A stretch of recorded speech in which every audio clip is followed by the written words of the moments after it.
मैं आपको बताऊंगा कि कैसे आप एक अच्छा ट्रेनिंग स्प्लिट अपने लिए बना सकते हैं, या कौन सा ट्रेनिंग स्प्लिट आपको फॉलो करना चाहिए। तो ये आज का वीडियो स्प्लिट के ऊपर रहने वाला है। और अगर ये वीडियो आपने पूरा ठीक से देख के समझ लिया तो इसके बाद आपको कोई और ट्रेनिंग स्प्लिट की वीडियो देखने की नीड नहीं पड़ेगी। और ट्रेनिंग स्प्लिट का जो रोल होता है वो बहुत ज़्यादा इंपॉर्टेंट होता है, क्योंकि मैं सालों साल खुद ट्रेनिंग करते आया हूँ और बहुत सारी गलतियां करता रहा हूँ। तो मुझे पता है कि अगर एक अच्छा ट्रेनिंग स्प्लिट आप फॉलो नहीं करते हैं तो जो फिजिक आप 5 साल में अचीव कर सकते हैं उसे अचीव करने में आपको 10 साल तक भी लग सकते हैं। अब बताने के लिए तो मैं आपको कोई सिंपल ट्रेनिंग स्प्लिट भी बता सकता हूँ, बट मुझे लगता है कि उससे इंटरनेट वैसे भी भरा पड़ा है। तो मेरा ये वीडियो बनाने का जो पर्पस है वो ये समझाना है कि आपको ट्रेनिंग स्प्लिट का जो फंडामेंटल होते हैं वो क्या होते हैं, वो कैसे काम करता है, और आप उसके अंदर क्या क्या चीजें इंक्लूडेड होती हैं जिससे कि वो एक अच्छा ट्रेनिंग स्प्लिट बनता है, और आपको उसे कैसे इस्तेमाल करना चाहिए एक अच्छी फिजिक बिल्ड करने के लिए। तो ये वीडियो हो सकता है थोड़ा लंबा हो जाए, बट अगर आप थोड़ा सा भी सीरियस है अपनी फिजिक को बिल्ड करने के लिए तो आप इस वीडियो को पूरा देखिए। अगर आप इस वीडियो को अच्छे से समझ गए तो आपको कोई और वीडियो की नीड नहीं पड़ेगी। किसी भी ट्रेनिंग स्प्लिट के अंदर जो मेन कंपोनेंट होते हैं वो तीन चीजें होती हैं। पहला हमारा फ्रीक्वेंसी, इंटेंसिटी और वॉल्यूम।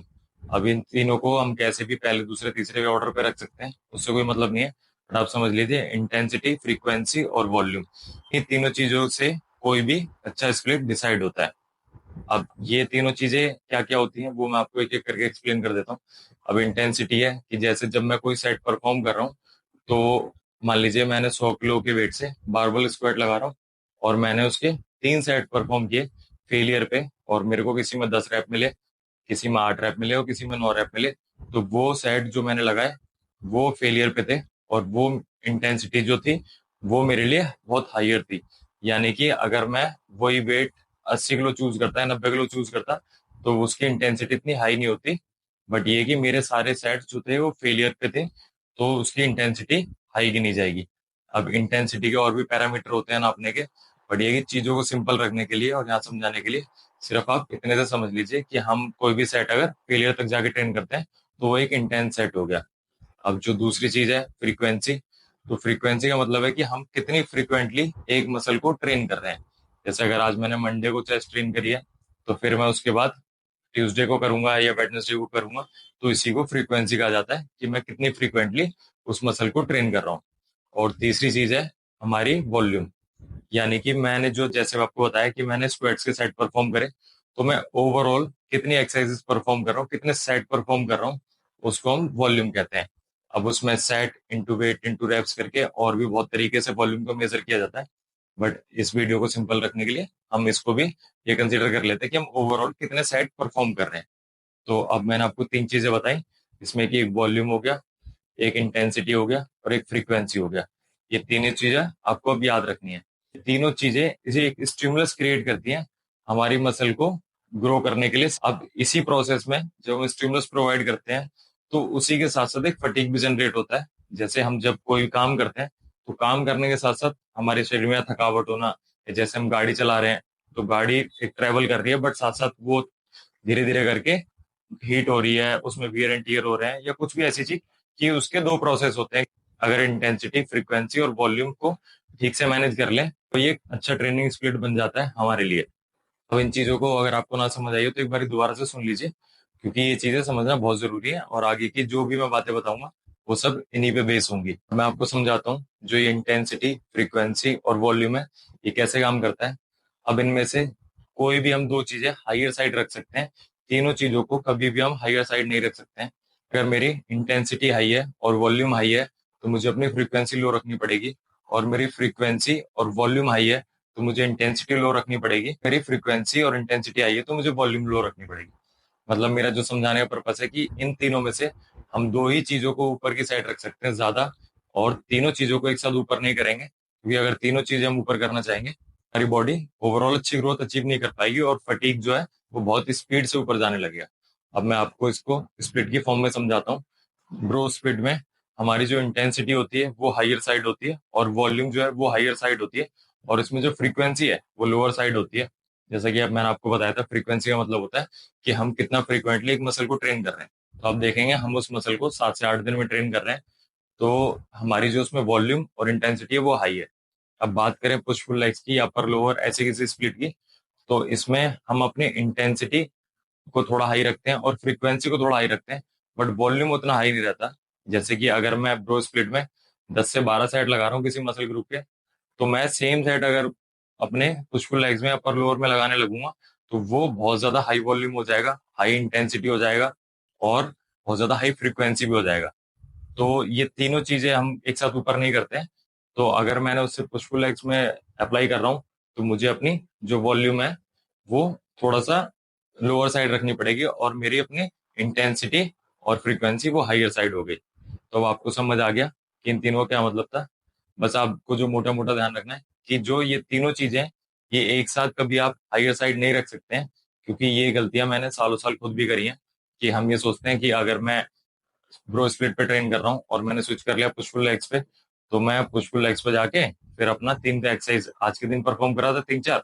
तो मैंने 3 एक्सरसाइज एक दिन और 3 एक्सरसाइज एक दिन, ऐसे करके 6 एक्सरसाइज परफॉर्म करने लगा, और मेरी वॉल्यूम जो थी उससे 80 से 100% ऊपर हो गई। और फिर मुझे लगता है कि मुझे रिजल्ट देखने को क्यों नहीं मिल रहा है। तो आपको मैंने ये मेन बातें बता दी कि आपको अपनी जो ये तीन चीजों में से दो ही चीज को हायर साइड रखनी है। बहुत ही इंपॉर्टेंट चीज है समझने के लिए, क्योंकि यही गलतियां मैं भी करता रहा हूँ और लोग भी करते हैं। कि हम ये सोच तो लेते हैं कि हम तो बहुत ज्यादा साइंटिफिक ट्रेनिंग कर रहे हैं, क्योंकि हमने सुन लिया कि पुश पुल लेग्स पे ट्रेन करने पे कोई मसल 72 घंटे में रिकवर हो जाता है, हम अपना मसल प्रोटीन सिंथेसिस स्पाइक कर रहे हैं। बट ये सब चीजें मैं भी 10 साल से जानता हूँ, और बहुत सारे लोग आप जानते भी होंगे। बट ये सब होने के बाद भी और ट्रेनिंग करने के बाद भी रिजल्ट क्यों नहीं मिल पा रहे हैं। तो उसका कारण यही है कि हमारा जो मैनेजमेंट है इन तीनों चीजों का वो बेटर नहीं है, और इन्हीं चीजों के कोचेस चार्ज करते हैं। क्यों? क्योंकि वो इन्हीं चीजों को अच्छे से मैनेज कर लेते हैं। इसमें जो देखने वाली बात है कि जब कोई नया बिगनर स्टार्ट करता है, तो वो अगर चाहे तो वो पुश पुल लेग्स पे ज्यादा वॉल्यूम लगाते हुए भी अच्छे रिजल्ट अचीव कर लेता है, क्योंकि जो उसकी ट्रेनिंग का इंटेंसिटी है वो वैसे ही नॉर्मल होती है। यानी कि एक पुराना बंदा पुश पुल लेग्स पे ट्रेन कर रहा है और एक नया बंदा ट्रेन कर रहा है, तो जो उसकी इंटेंसिटी होगी पुराने बंदे की, वो जाहिर सी बात है कि बहुत सालों से ट्रेन कर रहा है, तो उसके स्किल सेट और उसकी स्ट्रेंथ बेटर होगी, तो इंटेंसिटी अपने आप हाई हो जाएगी। बट एक नए बंदे की पुश पुल लेग्स पे उसे अगर अच्छे रिजल्ट मिल रहे हैं या अपर लोअर पे अच्छे रिजल्ट मिल रहे हैं, तो उसका कारण यही है कि उसकी इंटेंसिटी इतनी हाई नहीं होती है जितनी एक पुराने बंदे की होती है। तो मैंने आपको जैसा बताया था कि तीन में से दो ही फैक्टर ऊपर की साइड रह सकते हैं। तो इंटेंसिटी अपने आप ही वो नॉर्मल की साइड है, और बाकी चीजें वो हायर की साइड है।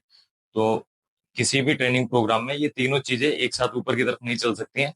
अगर ऐसा होता है तो मैंने ये चीजें करने की कोशिश करी है, और मैं बहुत अच्छी प्रोग्रेस नहीं कर पाया, क्योंकि मुझे लगता था मैं इतनी ही प्रोग्रेस कर पाऊंगा, मेरे जेनेटिक्स अच्छे नहीं है, जो भी कारण है इसी तरीके के थॉट फिर दिमाग में आते हैं, और मैं बहुत अच्छे रिजल्ट अचीव नहीं कर पा रहा था।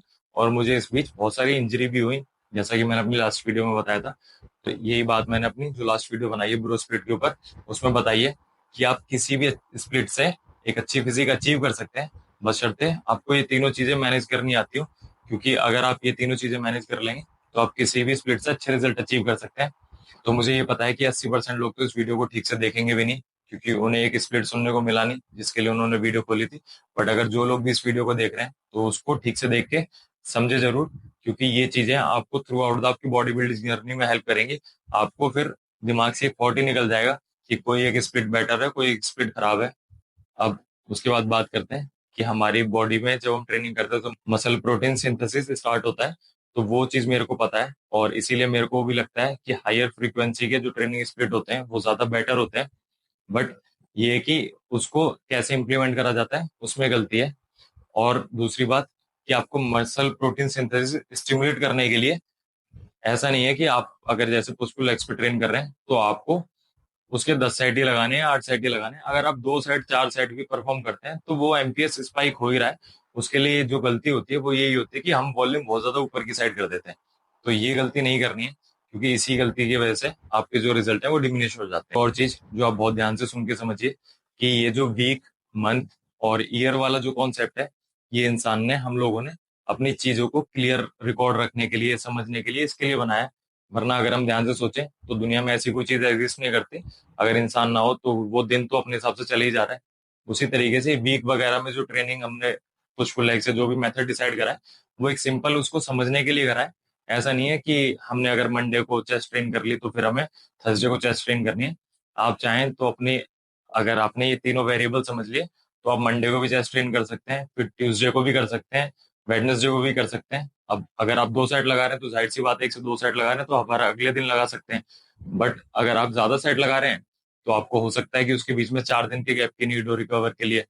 तो जो ये कॉन्सेप्ट है कि आपको 2 दिन में ही ट्रेन करना है उस मसल को, 3 दिन में ही करना है, वो इन्हीं वेरिएबल से निकल के आता है कि आप उसको कितना इंटेंसिटी वॉल्यूम पे ट्रेन कर रहे हैं।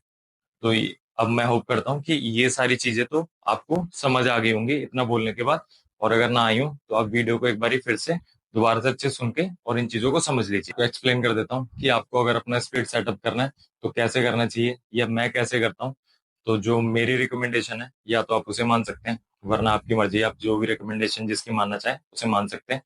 तो मैं आपको ये कहूंगा कि सबसे पहले आप ब्रो स्प्लिट पे ट्रेन करिए, यानी कि हर एक मसल को इस फ्रीक्वेंसी पे ट्रेन करिए कि आपका हर एक मसल ग्रुप वीक में एक बार ही ट्रेन हो, और जो सेट आप लगाएं वो सारे फेलियर पे हो, यानी कि उनकी इंटेंसिटी हायर साइड हो।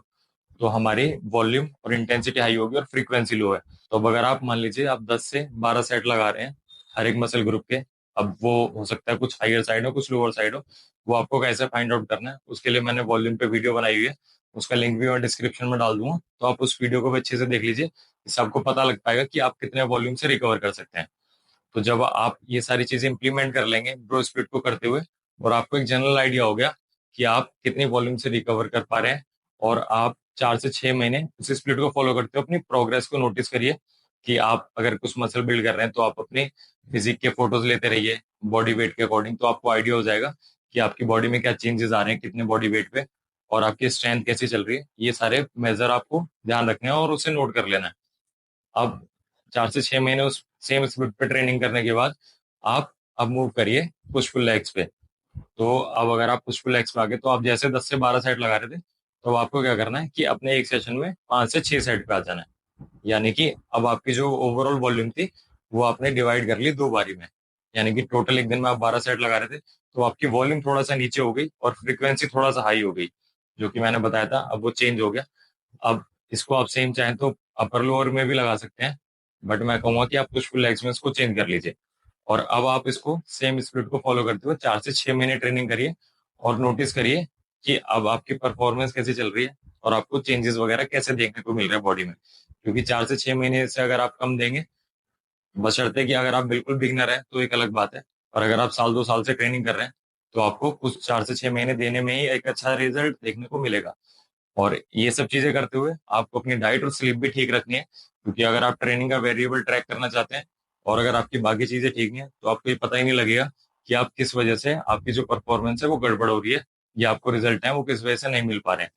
तो आपको सबसे पहले ब्रो स्प्लिट से स्टार्ट करना है, उसको स्विच कर देना है फिर पुश पुल लेग्स पे 4 से 6 महीने बाद, और फिर 4 से 6 महीने तक उस स्प्लिट को फॉलो करके सेम देखना है। तो अब आपको आइडिया लग जाएगा कि आपकी बॉडी कैसे परफॉर्म कर रही है। और अगर आप चाहें तो इसको फुल बॉडी पे भी ट्रेन कर सकते हैं, जैसे कि अगर आप 12 सेट लगा रहे थे तो आप 4 सेट हफ्ते में 3 3 बारी लगा लीजिए हर एक मसल ग्रुप के, कि अगर आपके पास 3 ट्रेनिंग करने का टाइम नहीं है तो आप 3 दिन में ट्रेनिंग कर सकते हैं। इसीलिए स्प्लिट वो बनाया गया था। ये एक ऐसी चीज है कि मतलब मेरे पास ओवरऑल इतना काम है, मैं उसको कैसे स्मार्ट तरीके से डिवाइड करके कर सकता हूँ। बट ये है कि मैं जितना भी इंटरनेट पे भी देख रहा हूँ और जो मैं भी उलझा रहा हूँ कि इस चीज को बस एक वीडियो बना के बढ़िया थंबनेल बना के लगाने के अलावा और कुछ काम नहीं है, कि बस लोग क्लिक करके देख लें बट उन्हें चीजें समझ नहीं आ रही हैं। और जब तक आप समझेंगे नहीं तो आप इधर उधर वीडियो देख के नई नई चीजें अप्लाई करते रहेंगे और उसका कोई फायदा नहीं होगा। क्योंकि मैं उसी रास्ते को चल के आया हूँ और अभी भी चल ही रहा हूँ, तो मैं भी इसी चीज को मास्टर करने की कोशिश कर रहा हूँ। तो मैं जो आपको बता रहा हूँ वो 10 से 15 साल का एक्सपीरियंस जोड़ के बता रहा हूँ। तो अब अगर आप मानना चाहें तो मान सकते हैं, और नहीं मानना चाहें तो आपकी मर्जी है। तो मुझे लगता है कि मैंने आपको जरूरत की सारी चीजें एक्सप्लेन कर दी हैं।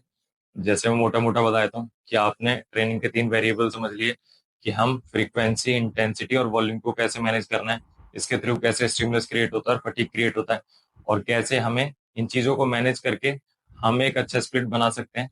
क्योंकि अगर किसी में हमारा फटीग का मैनेजमेंट सही नहीं है तो हम स्टिमुलस प्रोवाइड करेंगे और फटीग ज्यादा जनरेट हो रहा है तो हमारी परफॉर्मेंस धीरे धीरे करके ड्रॉप ही होगी, जैसा कि मैंने अपने साथ भी देखा है पास्ट में। तो ये तीनों चीजें आप समझ गए, फ्रीक्वेंसी इंटेंसिटी और वॉल्यूम, और मैंने आपको स्टिमुलस और फटीग के बारे में भी थोड़ा सा बता दिया। और फिर उसके बाद ये भी बता दिया कि आप कैसे ब्रो स्प्लिट से और दूसरे स्प्लिट में स्विच करिए, कैसे आपको अपनी वॉल्यूम को डिवाइड कर लेना है। तो लगभग जरूरत की चीजें मैंने इस वीडियो में एक्सप्लेन कर दी। और अगर मैं ऐसे अब छोटे छोटे वेरिएबल पे बात करने लगूँ तो ऐसे बहुत सारे वेरिएबल हैं जो एक स्प्लिट में ध्यान रखे जाते हैं कि एक्सरसाइज का सिलेक्शन कैसा होना चाहिए, उनकी रेंज ऑफ मोशन कैसी है, ये बाकी सारी चीजें, उनका रेजिस्टेंस प्रोफाइल कैसा है।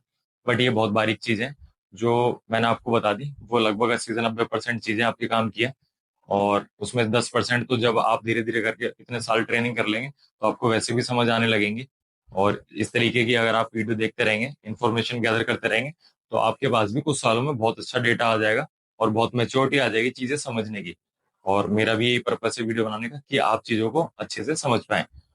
तो अब अगर मैं बोलता रहूंगा तो मुझे लगता है बहुत सारी बातें बताने के लिए और वीडियो तो बहुत लंबी हो जाए। अब अगर आपका कोई क्वेश्चन हो तो आप मुझसे कमेंट में पूछ सकते हैं, मुझे इंस्टाग्राम पे मैसेज कर सकते हैं। और मैं होप करता हूँ कि इस वीडियो से आपका जो कंसर्न है ट्रेनिंग स्प्लिट को लेके वो आपको समझ आ गया होगा। अब चलिए फिर मिलते हैं नेक्स्ट वीडियो में। Thank you so much.